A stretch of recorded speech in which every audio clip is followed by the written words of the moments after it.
Elden Ring Nightreign came out, and in true Fromsoftware fashion, its lore is deep and layered.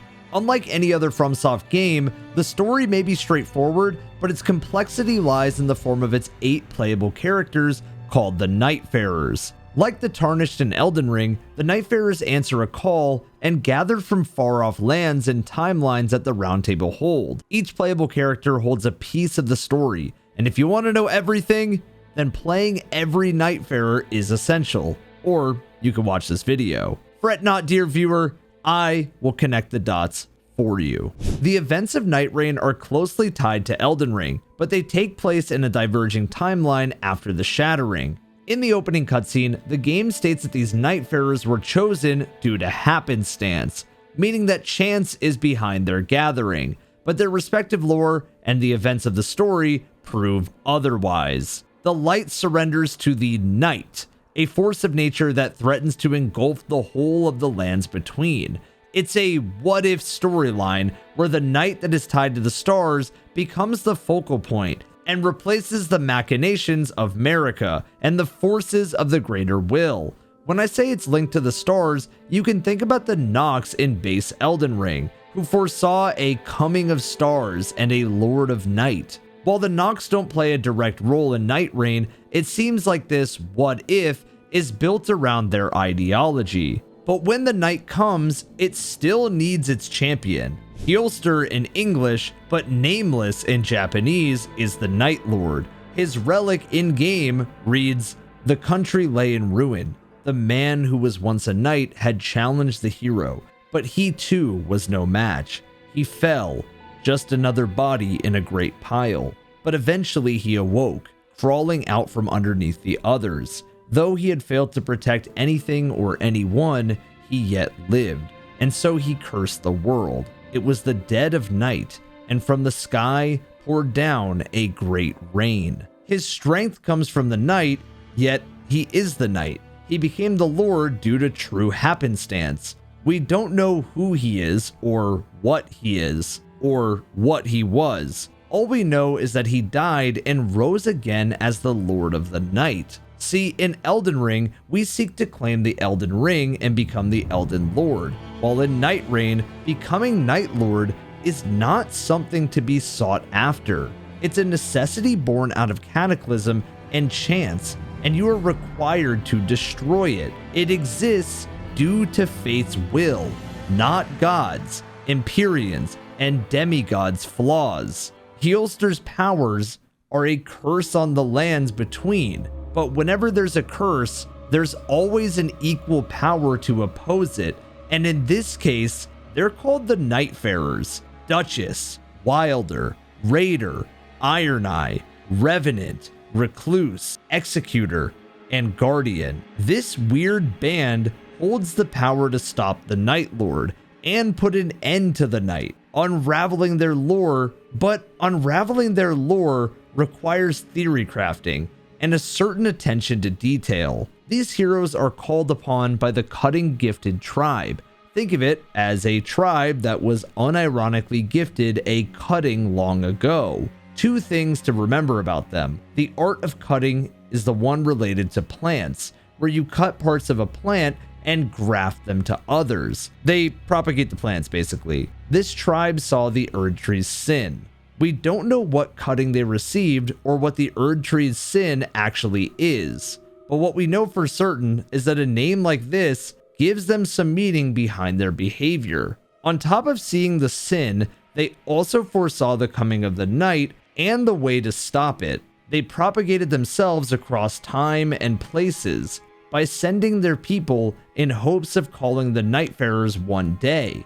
We cannot be sure that Nightfarers are descendants of this tribe, but we know that their gathering is nothing of chance. It is careful planning in the face of prophecies. The tribe took measures to ensure that the heroes would come. As the Iron Menial explains, below the Roundtable hold lies the mausoleum of 8 members of the tribe whose sacrifice would lead to each hero finding its way here to fight against the night. It is a ritual of 8 sacrifices for 8 heroes against 8 Night Lords caught in an eternal loop. These heroes are condemned by foggy memories when they arrive due to the influence of the night, but they are also bound to the hold until they defeat the Night Lord.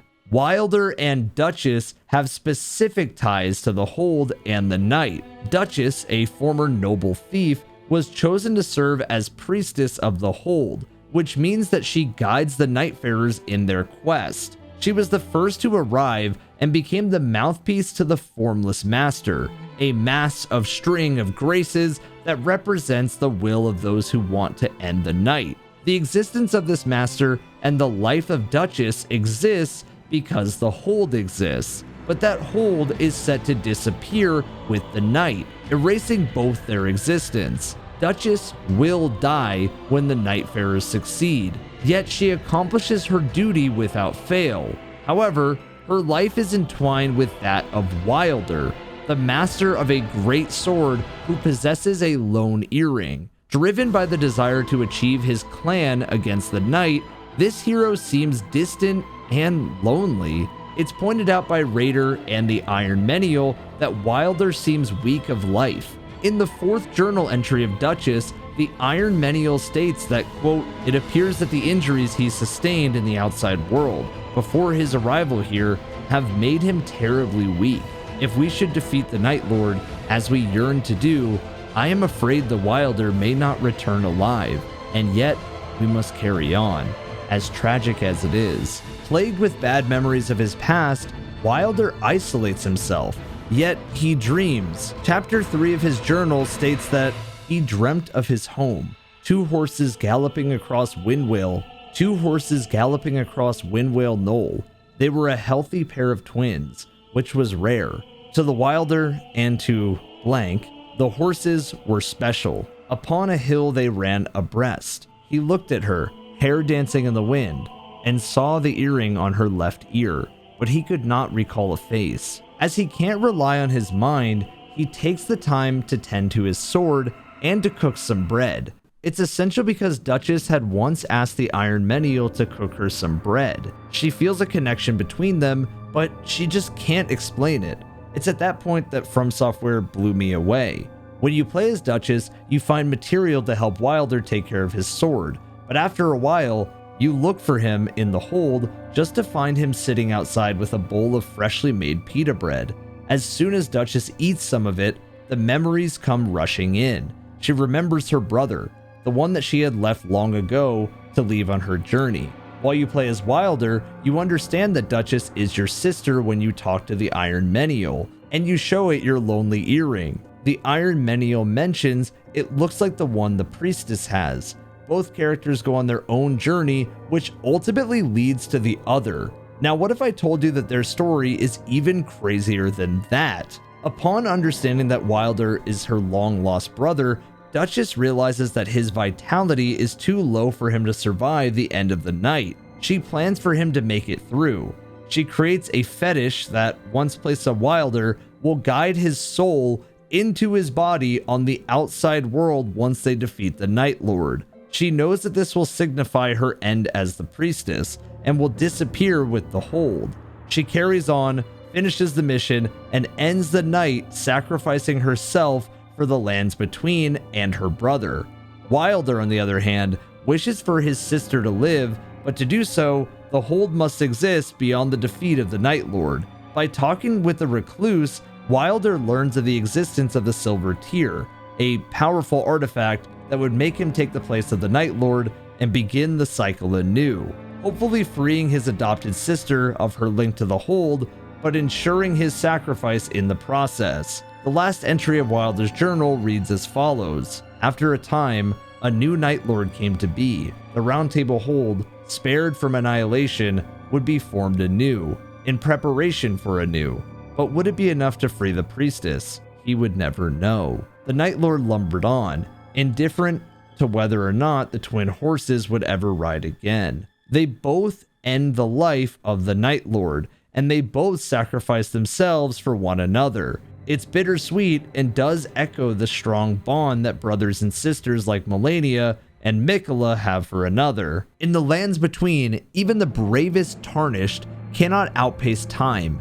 Skin cracks, shadows deepen, and the visage fades. From stone and alchemy comes a craft that is even more rare. In comes Geology, a regimen formed with precision, cleanser, cream, repair, and defense. Not false promises, but tailored for you and you alone, as if etched by fate itself. There is no mere vanity, it is armor for the face, a shield against decay, the mark of one who endures. Claim Geology and let your visage stand unbroken, even beneath the night's fell rain. Also, use my link. Yeah, thank you. Let's talk about some solitary characters. Executor is a character who holds many titles: a guest, a witness, and an artist. He is the only character who seems to come from the lands between, as his armor shows his belonging to the Crucible Knights, a faction that believes some primordial truth about the Erd Tree.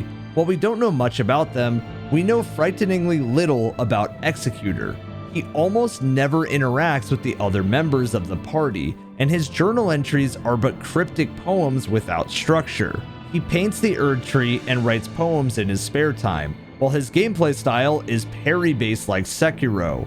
He comes from the lands between, so he should feel like the character we would understand more, but his depiction feels as foreign as Sekiro's gameplay in a Souls-like game. It's like he aims to restore grace by continuously painting the Erd Tree and by ending the night. But it's when we reach the end of his remembrance quest that his character becomes complete. He weaves his sword as a guest, but he paints as a witness. As a character whose identity is split between Elden Ring and Sekiro, his story reflects that duality. He fights a copy of himself that's been possessed by the night. Same moves, different essence. Upon defeating that copy, it tells him that he should live without ever averting his gaze, which means to stand as a witness. This unlocks his memories. He sees a painting of the Erd Tree, but the painter is nowhere to be found. Near that painting lies a dead Crucible Knight. He moves inside the home, where he witnesses a Crucible Knight standing near the corpse of the painter. When Executor interacts with that knight, we see him perform seppuku, a sacrificial Japanese suit. When that remembrance ends, the Executor's armor holds the mark of that same suit. This marks the end of his duality and puts everything together. It's still unclear and doesn't give many answers, but it gives enough information about Executor's desire for grace and his resentment against the Knight. Iron Eye is the next character we'll talk about. He is defined by his duty and his admiration for his custodian, Isolde. As a member of the Fellowship, he is sent after one of his own who's been accused of treason. He chases that traitor to the lands between, where he joins the Nightfarers. Defeating the Knight is not in opposition to his personal agenda. His interactions with the other members are scarce, but he tries to make the occasional joke to Raider. The closer we get to the traitor, the more it seems that the traitor is an Iron Eye from another world. He learns that one can never be free of their belonging to that order, but he also learns that scions like him serve at the pleasure of the order, and that defying them or trying to escape them is not a good idea. Scions are sent to their deaths once they prove no longer useful to the order. This is confirmed by one of his custodian's letters. The scions of the Fellowship are fated to be disposed of once they play their part. Thus, I am a dream, to wrest the power of the night and bend the rules which govern our realm. The scions raised would wander through an endless night, fighting on and on, a night that would never break. For their sake I desired. What's fascinating is that Iron Eye tries to make her dream become a reality. The remembrance missions of each Nightfarer solidifies their will to end the night. Iron Eye does the opposite. He destroys the body at the hold, which makes the cycle of the night an eternal one. If the night is never ending, then the scions of the Fellowship get to fight for eternity and keep their purpose forever. This is what he wrote in his last letter. Isolde, my custodian. You were the finest guardian one could hope for. I desired freedom from the yoke of the Fellowship only because you showed me it was possible. I have only gratitude for you, Master. For now, my night shall never end. Isolde is not a senseless name, especially when you factor in Iron Eye's admiration for her. Isolde is the name of the character in the Roundtable tale of Tristan and Isolde. These two characters fall in love. but it is a forbidden love. Tristan sacrifices his status, his family, his honor for the woman he loves, yet he dies in the end without being able to live his love. The devotion that Tristan has for Isolde makes him question the entire truth behind his reality, the same way Iron Eye questions the Scion's lives and the purpose of his entire quest against the Night, and chooses Isolde's dream instead. Raider and Revenant are two characters who have physical keepsakes of their past. For Raider, it's a helm. For Revenant, it's her body. The first entry of Raider's journal reads as follows: "The pirates of the coastal waters love nothing more than a worthy rival." This defines the nature of this hero, a pirate who lives for the fight but yearns for a challenge. And he has the personality to match, as Guardian states in his own journal that, quote, "The man known as Raider was bold and boisterous. He's a big man with a bigger heart." In the lands between, Raider learns of the tourney between. It is a contest of champions where the greatest fighters duel it out. It is a continuation of Godfrey's ideals. Raider takes part in this tournament and defeats foe after foe with great might, but his last opponent doesn't show up right away. This opponent is the reason that Raider came to the lands between in the first place, the fated battle between White Horns and Black Claw. But the beauty of this lore is that Raider wears a white horned helm for the entire game, but he is in fact the Black Claw. Their fight exists only to crown the greatest pirate of the coastal waters. Raider kept his rival's helm as a reminder that his greatest fight was yet to come. When he triumphs, he returns the horns in honor and respect for his rival. His own existence was to fight and rise to the challenge. But as the champion of the tournament, and now the greatest pirate, Black Claw becomes the Raider once and for all. Chapter 8's last sentence says, "The pirate of the coastal waters loves nothing more than a worthy rival, but these days the Raider no longer hears the gentle murmur of the wave. For him, the sea churns no longer." Revenant is a doll who believes that she is the avatar of a girl named Daphne. Revenant's journal in chapter 2 says that, "As I have fought alongside the others of the Roundtable hold, some of the fog surrounding my memories has lifted. I look in the mirror. I remember my name is Daphne, daughter of the prestigious House of Northerncroft, a family of master puppeteers." Thinking she is Daphne, the Revenant seeks out answers in hopes of understanding her past self, making sense of her current situation, and her past is crucial here. But like Raider, there is a twist. Puppeteers handle life forces and use them to serve their deeds. In the main game, you might find armies using puppets to increase their numbers. It's common for master puppeteers to manipulate others' life forces and make it take shape. Chapter 7 of her journal even says, "I caress the cheeks of the face that looks back from the mirror. These fingers have not the warmth, nor the softness I expect. It seems I must face again what transpired upon that stormy night." The true story is revealed to her.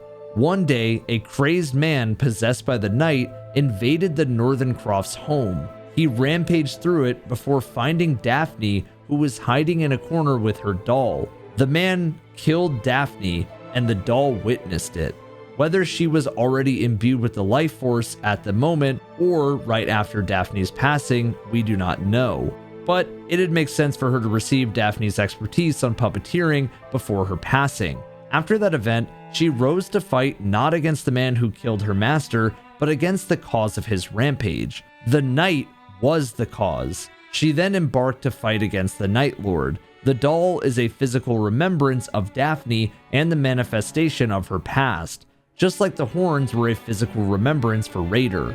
The last two characters we're going to talk about are the center of their respective relationship groups: Guardian, the winged fighter, and in my opinion, the most loyal to the Nightfarers, and Recluse, the key to many Nightfarers' development. Let's start with Guardian.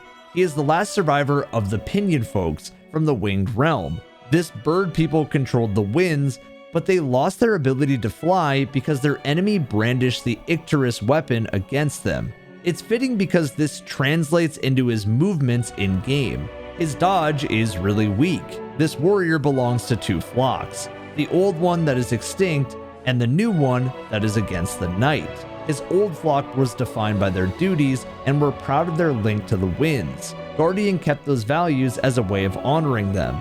He is the honorable one, the archetype of the warm character who lives despite his survivor's guilt but always chooses right. He is kind to others and loyal to the cause. Upon meeting Recluse at the Roundtable hold, she puts her hand on his wing and the curse that was eating it stops. He feels it and is grateful to her. This motivates him to learn how to counter curses through books, and he chooses to have Recluse as his teacher. Through his quest, he learns that the Icterus weapons were made to save people from great storms. They were actually made by Recluse and later used as a weapon against his people chosen by the winds. At that moment, he feels betrayed, and rightfully so. To gain peace, he requires confrontation. The end of his personal quest allows the player to make a choice: either spare Recluse and forgive her, or punish her for her misdeeds. But no matter what you choose, Recluse lives. We know that gamers like the darker paths. They're just fun. But Recluse is such an honorable character that he would just never kill Recluse out of vengeance. There is no avenging his clan. He can only move forward selflessly. So the choice is an illusion in the end. The action and choice are taken away from you, just like the other members of the Nightfarers. Fate has its own will, and you are but a passive agent in it. Recluse is our final character, and by all measures is the most important to the story when it comes to understanding the night. This witch is written around the memories both as themes and as events. She is the only one who is not fogged up by the night. That's why she knows about Guardian's curse, and why she knows about the silver tear that would transform Wilder into the new Night Lord. But more than that, while she comes to the Roundtable in search of a child, she is also the one with the closest relationship to the night. She birthed an infant, but left it to her people to be studied and examined. She denies the love it needs, and that leads the baby to consume everything and everyone around it. It eats life force and even the shadows of the dead without consideration. It is a force without prejudice or will. It just devours. Recluse's journal says in chapter 5 that, using the Night Shard, I found a vestige connected to the infant. Here is all I have learned thus far. The vestige of the night, teeth marks found in the Night Shard, alongside the vestige of night found embedded in the Roundtable hold. Both seem to radiate an ancient magic, which I myself imbued. I am certain, after mine infant disappeared itself that day, it must have had an audience with the Night Lord. It ravened as if its appetite knew no bound. It would devour shadows of any stripe. The Night Lord's own shade surely seemed irresistible to it. What must have become of my creature after it did feast? The fact that she calls her infant creature is meaningful. She doesn't see it from a motherly perspective, but she sees its potential and its power. An unstoppable force whose hunger devours everything like a cataclysm? I wonder why that sounds familiar. The prevailing theory is that the infant is the Night Lord, but also that the child is distinct from the Night Lord. She is the cause behind the night. But like we said, the night has no discernible cause. It's just like the air or like the sun. But because she may be a descendant of the cutting tribe like the other Nightfarers, her infant would be a part of the loop, of the cycle of the night. It started with a heavy rain. The rain consumed the light and the grace from the lands between, leaving only darkness. But because it ate the light, it left no shadows either. The Night Lord uses the power of the infant to usher the night.